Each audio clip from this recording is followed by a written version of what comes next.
Hello students, class 10th प्रश्नावली 7.2 में आपका बहुत बहुत स्वागत है। तो इस वीडियो में आपको मैं प्रश्न नंबर 7 कराने वाला हूं।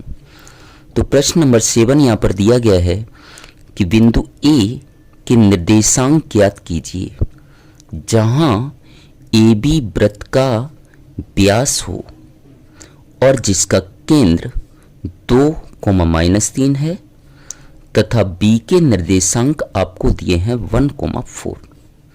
तो सबसे मेन बात यहां पर दी गई है कि ए बी वृत्त का क्या है, व्यास है।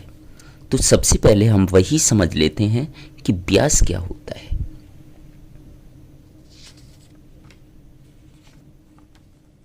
देखिएगा, ध्यान से समझिएगा। ये मैंने एक वृत्त बनाया और ये जो वृत्त वाली रेखा आपको दिखाई दे रही है इसे हम बोलते हैं परिधि।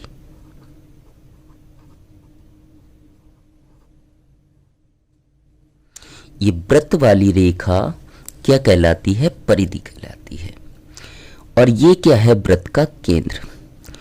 तो केंद्र को मैंने जैसे ही परिधि से मिलाया तो वो क्या कहलाती है, वृत्त की त्रिज्या कहलाती है।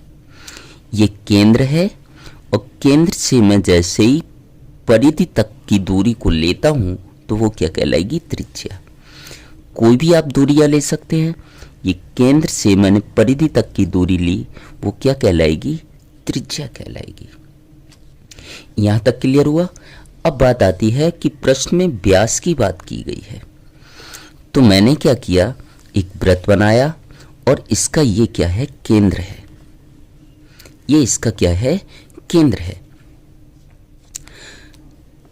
तो केंद्र से गुजरने वाली रेखा चाहे वो इस तरीके से हो या इस तरीके से हो, अगर वो रेखा केंद्र से गुजरती है, जैसे मैं एक और रेखा ले लेता हूं, ये कहां से गुजर रही है, वृत्त के केंद्र से, तो वो रेखा क्या कहलाएगी, व्यास।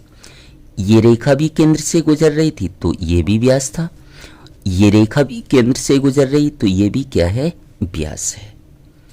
तो यहां पर यही कहा गया है कि ए बी एक वृत्त का क्या है, व्यास है। तो वीडियो में अंत तक बने रहिएगा, प्रश्न आपको बहुत अच्छे से समझ आने वाला है। तो सबसे पहले मैं एक वृत्त बना लेता हूं। तो मैंने यहां पर एक वृत्त खींच लिया और इस वृत्त का व्यास आपका क्या दिया है, ए बी। यहां पर प्रश्न में बोला गया था कि ए बी वृत्त का क्या है, व्यास है। तो ए बी मैंने यहां पर वृत्त का व्यास ले लिया जिसका केंद्र 2, -3 है। इसका मैं यहां पर केंद्र ले लेता हूं। केंद्र का नाम सपोज मैंने मान लिया O, जिसके निर्देशांक मैंने लिख दिए। तो वृत्त के केंद्र के निर्देशांक यहां पर दिए हैं 2, -3, तो मैंने यहां पर लिख लिया 2, -3। और बी बिंदु के निर्देशांक यहां पर दिए 1, 4, तो मैंने बी के निर्देशांक यहां पर 1, 4 लिख दिए। और यहां बोला गया है कि बिंदु ए के निर्देशांक ज्ञात कीजिए।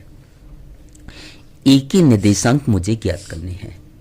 तो निर्देशांक मैं मान लेता हूं ए के। पहला निर्देशांक हमेशा x लिया जाता है और दूसरा निर्देशांक हमेशा y लिया जाता है। अब यहां सर ध्यान से समझिएगा, ये केंद्र है। ये केंद्र से परिधि तक की दूरी क्या कहलाएगी, त्रिज्या। ये केंद्र से परिधि तक की दूरी इधर भी क्या कहलाएगी, त्रिज्या। ओ ए ये भी त्रिज्या है, ओ बी ये भी वृत्त की त्रिज्या है। और वृत्त की त्रिज्याएं कैसी होती हैं, समान। वृत्त की मैंने यहां पर एक त्रिज्या ये ली थी, एक त्रिज्या ये ली थी, एक त्रिज्या ये ली थी।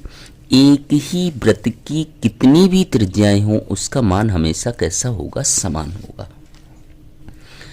तो ओ ए बराबर क्या होगा, ओ बी। इसका मतलब ये है कि ओ बिंदु ए से और बी से समान दूरी पर है। तो ओ ए बी का क्या कहलाएगा, मध्य बिंदु। ओ ए बी का क्या कहलाएगा, मध्य बिंदु कहलाएगा। तो यहां लिख देना है आपको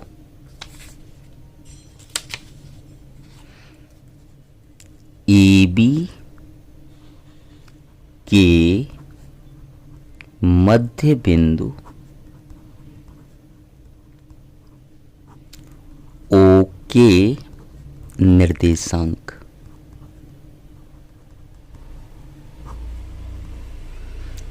ए बी के मध्य बिंदु ओ के निर्देशांक, ए बी के मध्य बिंदु ओ के निर्देशांक आपको दिए हैं 2,-3, 2,-3।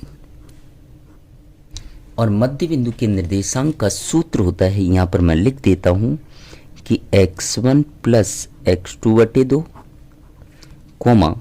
y1 प्लस y2/2 बराबर क्या आएगा, 2,-3।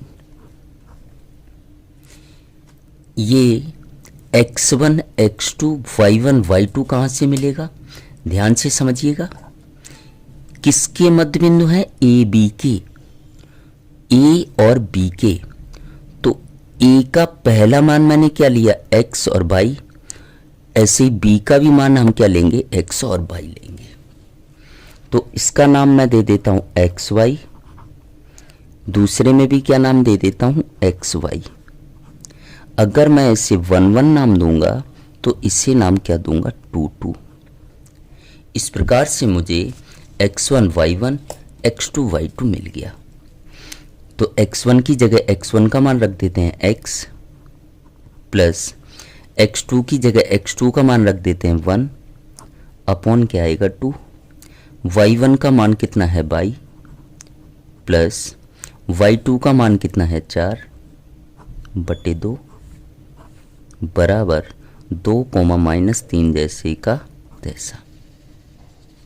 अब ध्यान रखिएगा, पहला पहले के बराबर होगा तो x प्लस 1/2 बराबर क्या आएगा 2, और दूसरा दूसरे के बराबर होगा तो y प्लस 4/2 बराबर क्या आएगा, -3। यहाँ तक क्लियर हुआ। तो हमें x और y का मान ज्ञात करना है। तो हमें क्या करना है, इसके बटे कुछ नहीं, 1 मान लेंगे और तिरछा गुणा कर देंगे। इसका गुणा 1 में करेंगे, किसी भी संख्या का जब 1 में गुणा किया जाता है तो वही आता है। तो क्या आएगा, x प्लस 1, और 2 का गुणा 2 में करेंगे, कितना आएगा 4। मुझे x का मान निकालना है, तो यहाँ प्लस का है, बराबर के उधर जाएगा, किसका होगा, माइनस का। तो 4 प्लस वाला क्या हो जाएगा, माइनस। तो x बराबर 4 में से 1 माइनस करेंगे, कितना आएगा 3। तो मुझे x का मान मिल गया। इसी प्रकार से मुझे y का मान ज्ञात करना है। तो हम क्या करेंगे, इसके बटे कुछ नहीं, 1 मान लेंगे, तिरछा गुणा कर देंगे। इसका गुणा 1 में करेंगे तो यही रहने वाला है।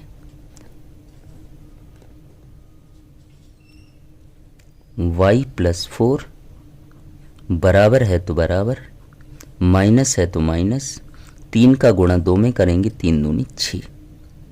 अब मुझे यहाँ पर y का मान ज्ञात करना है।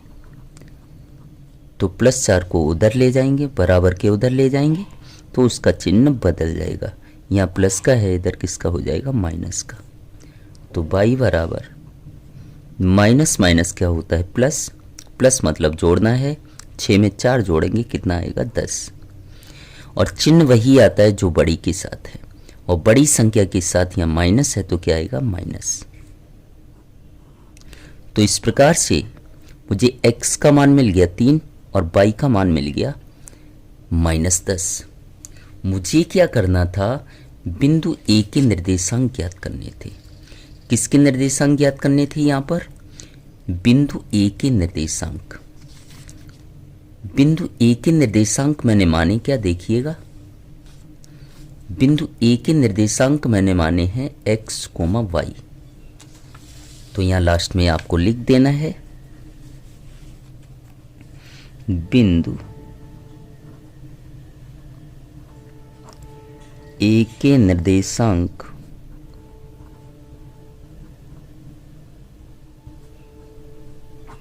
बराबर x कोमा वाई, तो x की जगह x का मान रख देना है, y की जगह y का मान -10।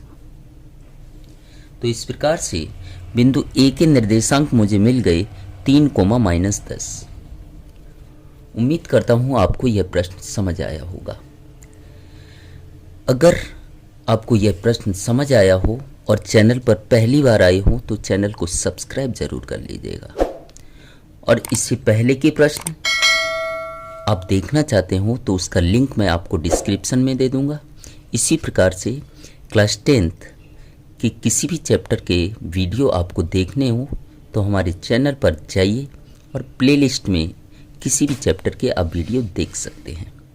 और अगर वीडियो पसंद आता हो और आप चाहते हो कि इसी प्रकार के वीडियो आपको मिलते रहें तो हमारे चैनल को सब्सक्राइब जरूर कर लें और अपने दोस्तों में शेयर करना बिल्कुल मत भूलिएगा। Thank you so much.